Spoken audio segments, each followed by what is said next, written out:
ক্ষুধার্ত বাঘের আঘাতটাও কিন্তু ক্ষীণ হয় না, তীক্ষ্ণ হয়।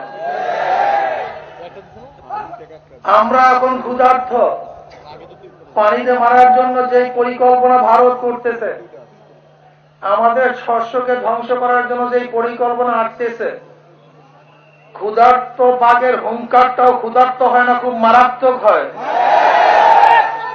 ক্ষুধার্ত বাঘের থাবাটা খুব আস্তে হয় না, খুব জোরে হয়। ক্ষুধার্ত অবস্থা যদি ভারতকে আমরা থাবা মারি, সেই থাবার হবে খুব মারাত্মক। যে থাবার আঘাতে দিল্লির মসনদ ভেঙে চুরমার হয়ে যাবে। আমি বলতে চাই, যারা বাংলাদেশের থেকে ভারতের দালালি করবে তারাও কিন্তু সেই খাবার থেকে বাঁচতে পারবে না, রক্ষা পাবে না। দালালদের জায়গা বাংলাদেশে কেউ দিবে না। প্রিয় বন্ধুগণ, সময় বেশি নষ্ট করব না। আল্লাহর শুকর যে আল্লাহ পাক রব্বুল আলামিন আপনাকে আমাকে 3 দিন পর্যন্ত আজকে আল্লাহর জমিনে আল্লাহর মানবতা, এই মানবার জন্য, রক্ষা করার জন্য, দেশকে রক্ষা করার জন্য যে শ্রম, যে ত্যাগ, যে সময় ব্যয় করার তৌফিক আল্লাহ পাক দান করেছেন, এই শুকরিয়া কিয়ামত পর্যন্ত আদায় করলে আমরা শেষ করতে পারবো না।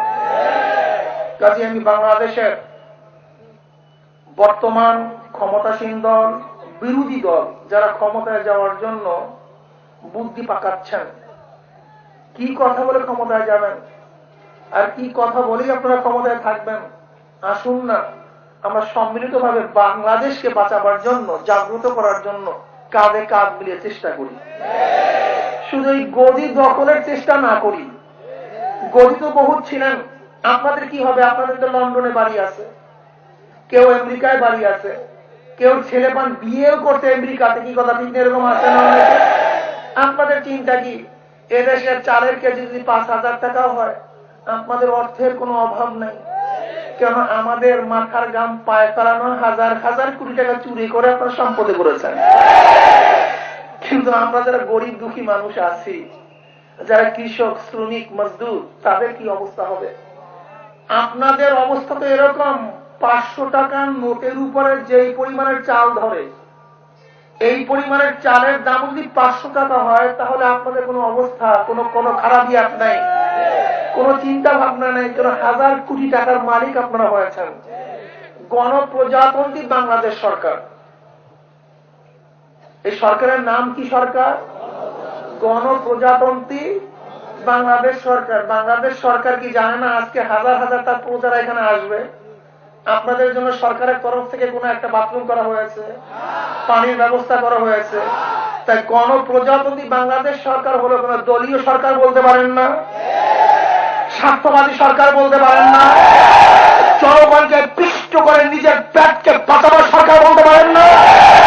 গণপ্রজাতন্ত্রী সরকার কিভাবে করেন? আবার কেউ কেউ বক্তব্য দিয়ে থাকেন যে বাংলাদেশের জনগণ আমার প্রভু। আজকে প্রভুদের জন্য কি ব্যবস্থা তারা করেছে? কি ওয়ার্ল্ড করতে দেখেন নাই যে বাংলাদেশের 14 কোটি মানুষ তার পূর্বুর সাথে যদি এই আচরণ করে, না জানি খোদার সাথে তারা কোন আচরণ করে ফেলে, কি কথা ঠিক না? সব ভোকাবাজ, পেটুয়া বাহিনী। শেখ সাহেব বলেছিলেন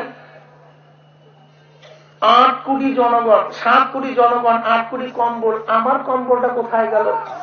অন্যান্য দেশ পেয়েছে স্বর্ণের খনি, তৈলের খনি, কয়লার খনি, আমি পেয়েছি চোরের খনি। সেই চোরেরা যদি দেশ পরিচালনা করে শাসক হয়, তাহলে এর থেকে ভালো কিছু আশা করা যায় না। আমরা ফার্দার বলতেছি, যারা আজকে জকিগঞ্জ পর্যন্ত 3 দিন অনাহার উপবাসে রাত জাগ্রত করে লং মার্চ করতে পারছে, তারা কিন্তু দিল্লির মসনদ আক্রমণ করার জন্য অভিমুখ রওনা হতে পারবে। কথা সত্য না মিথ্যে? বন্ধুগণ, আমরা বারবার ধোকায় পড়তেছি।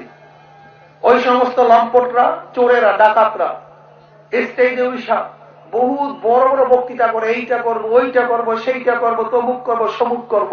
আসলেও করে, জনগণের জন্য করে না। ভিতর আর একটা জিনিস থাকে, আমার জন্য করব।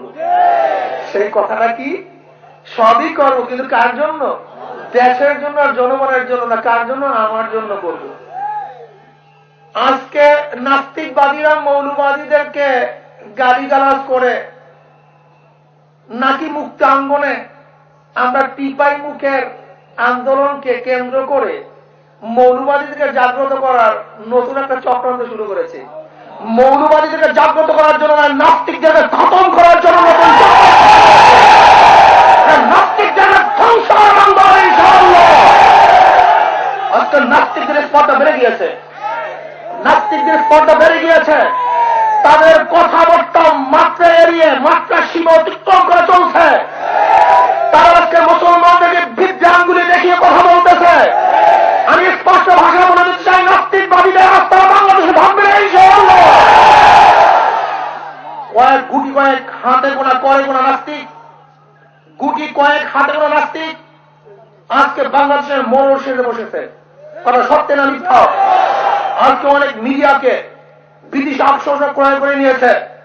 অনেক সাংবাদিক বন্ধুদেরকেও বন্ধুর নামে আজকে বিদেশি ষড়যন্ত্রের পায়তারা তারা করতেছে। আমি বন্ধুদেরকে, যারা বাংলাদেশের নাগরিক, এই দেশকে ভালোবাসি, এই জাতিকে ভালোবাসি, এই মাটিকে ভালোবাসি, বাংলাদেশের প্রত্যেকটা ইঞ্চি মাটি যাদের কাছে স্বর্ণের চেয়ে অনেক দামি, আমি ওই সমস্ত বন্ধুদেরকে বলবো, কোন অবস্থাতেই ওই সমস্ত মুনাফিকদের আস্থা বাংলাদেশে করে দেওয়া হবে না। ইনশাআল্লাহ ওরা আত্মা গিয়ে বসছে, বাংলাদেশের মসলার দখল করার ষড়যন্ত্রে লিপ্ত হয়েছে। আজকে দেখবেন পাটের বীজ দেয় পচা বীজ, ডিম পাঠায় কষ্টমের ডিম, সার পাঠায় যত নষ্ট সার, যে সারগুলি দিলে সমস্ত জমি নষ্ট হয়ে যায়। কি কথা ঠিক না? শুধু তারা জমি নষ্টই করে না, ফেন্সিডিল পাঠিয়ে আমাদের বাংলাদেশের যুবকদের মাথা নষ্ট করে ফেলে।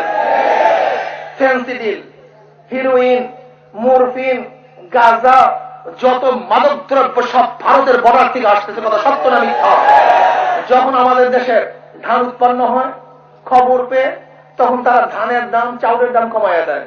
যখনই আমাদের বাংলাদেশের খাদ্য গোদামের অবস্থার খবর নাই, কোনো মুনাফিকরা তো আছে, ওদেরকে খবর দেওয়ার লোক আছে যে খাদ্য গোদামের অবস্থা কি তারা জানে, বা তৎক্ষণিক সময় চাউলের দাম আবার বাড়ায় দেয়, পেঁয়াজের দাম বাড়ায় দেয়, হলুদের দাম বাড়ায়, তৈলের দাম বাড়ায়, রসুনের দাম বাড়ায়, মরিচের দাম বাড়ায়, সব কিছুর দাম যেন তারা যেন নিয়ন্ত্রণ শক্তি হয়ে গেছে। কি কথা ঠিক না?